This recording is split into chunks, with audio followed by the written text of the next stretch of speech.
Hello everyone, আশা করি সবাই ভালো আছো, আমরাও ভালো আছি। তো দেখো আমি এখানে সেজে গুজে রেডি হয়ে নিচ্ছি, যাব একটা বিয়ে বাড়িতে। ও আসার অপেক্ষায় আছি। এখানে দেখো আমি রিলস টিলস বানিয়ে নিচ্ছি, ওগুলো দিয়ে দিয়েছি। এখানে দেখো আমার শাড়ি টাড়ি পরা কমপ্লিট হয়ে গেছে। তো শাড়ি টাড়ি পরে আমি অনেকক্ষণ ওয়েট করেছিলাম প্রিন্সের পাপার জন্য, কারণ আমরা দুজনেই যাব, ও আসলে পরে যাব। আর দেখো আমি রেডি হয়ে রিলস বানাচ্ছি, ভিডিও করছিলাম আর লাইভও করে নিয়েছিলাম। প্রায় 1 ঘন্টা মতো লাইভ করে নিয়েছিলাম। তারপর হলো ও আসলো অফিস থেকে, তারপর স্নান করলো, রেডি হলো।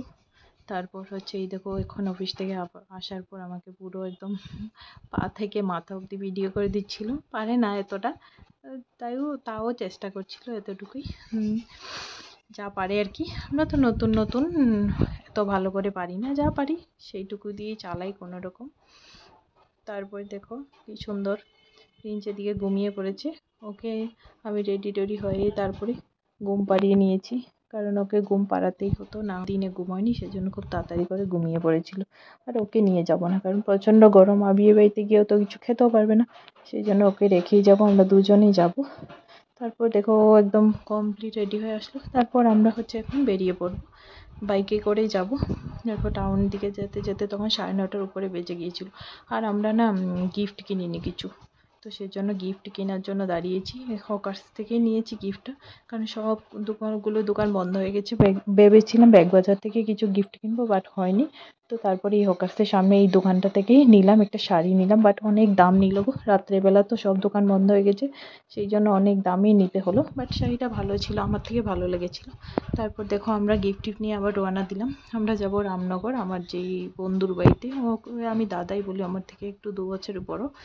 একসাথে আমরা প্রফেশনাল কোর্সে পড়াশোনা। তো রাত্রেবেলা কিন্তু যেতে গরমের মধ্যে বাইকে করে ভালো লাগে, কারণ হাওয়া লাগে আর ফাঁকা টাউন। তখন 10টার উপরে অলরেডি বেজে গিয়েছিল। তারপর দেখো আমরা বিয়ে বাড়িতে আসলাম। বিয়ে বাড়িতে আসার পর দেখো একটু গরম লেগেও গেছে। সামনে খাওয়ারটা ছিল, আর পেছনে এটা ওদের বাড়ি, যেটা বিয়ে বাড়ি মেইন প্যান্ডেল হয়েছে, এটা ওদের বাড়ি। ওদের বাড়িটা অনেক বড়, সেই জন্য বাড়িতেই হয়ে গেল খাওয়া আর বিয়ে, দুটোই বাড়িতেই হলো। বিয়ের বৌভাতের অনুষ্ঠানটাও, এটা বৌভাত ছিল আর কি।